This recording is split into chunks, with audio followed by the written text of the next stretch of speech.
Well, still preparations underway here in Cape Town. Everyone is getting ready. Everyone is excited about today.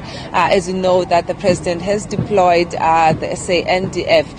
But as I was speaking to the Secretary of Parliament, he said that that's just a precaution. They are on standby. They won't be here in Parliament, but SAPS will be here to ensure safety. As I was making my way here at about 5:30 this morning, SAPS was already out in full force. The roads have already been closed off here in and around Parliament.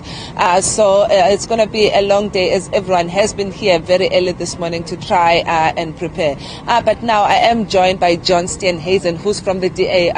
John, welcome to ANN7. Today, opening of Parliament, what do you expect from the President? Well, we certainly expect the President to deal with jobs and job creation. We have a situation, 8.9 million South Africans at home without the dignity of work, unable to provide for their families and provide for their future. We need to hear concrete plans about how we're going to get the economy moving and how we're going to get South Africans back to work. This country cannot work, it cannot sustain itself with a huge mass of 8.9 million unemployed people. So what we need is less talk, and we want more concrete steps about how jobs are going to be created.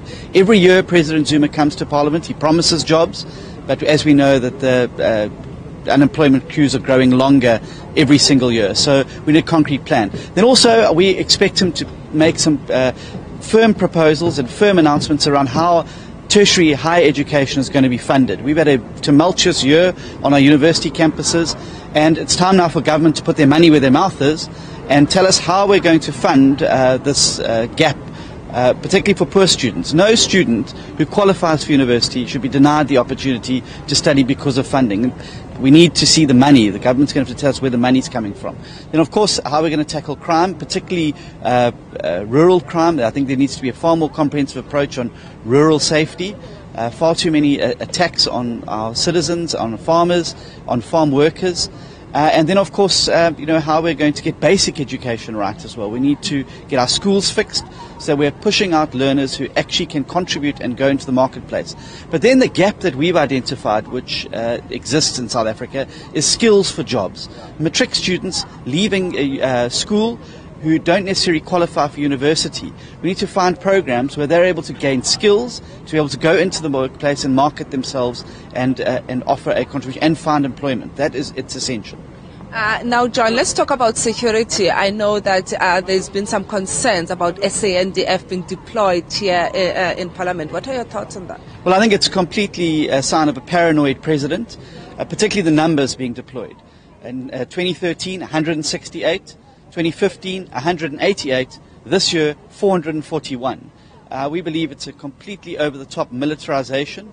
Clearly the sign of a president who's paranoid and uncomfortable and insecure about his opponents, both within his own party and outside his party, looking for a major show of strength to show people that he's in charge still. Complete abuse, I believe, of the military in South Africa. We've been in a situation where the government abuses the military for political ends. We don't need to be in that movie again. You don't think that there anticipates any problem with the EFF in the House today? Well, I can't speak for the EFF, but we have the Parliamentary Protection Services, so the military are not allowed onto this precinct by law. They cannot come and deal with issues on the parliamentary precinct, and so I think that the 441 military personnel is complete over-the-top, excessive paranoia, completely unnecessary. Thank you very much, John, for joining us here at ANN7. As you heard, the long list from the DA, what they expect from the president. Of course, we know last year universities were banning with the Fees Must Fall campaign, where students were crying out for funding, and also NFSA. So there is a lot on the president's shoulder, but we will find out today at 7 if he's going to deliver on any of the promises that he's made in previous years as we're here in Parliament, and also the issue of security, saying that, as John was saying, that the president is a bit paranoid for deploying over 400 SANDF soldiers here in Parliament. So whether there'll be any disruptions today, we'll wait and see as we wait for the president to deliver his sort of speech here today in Parliament.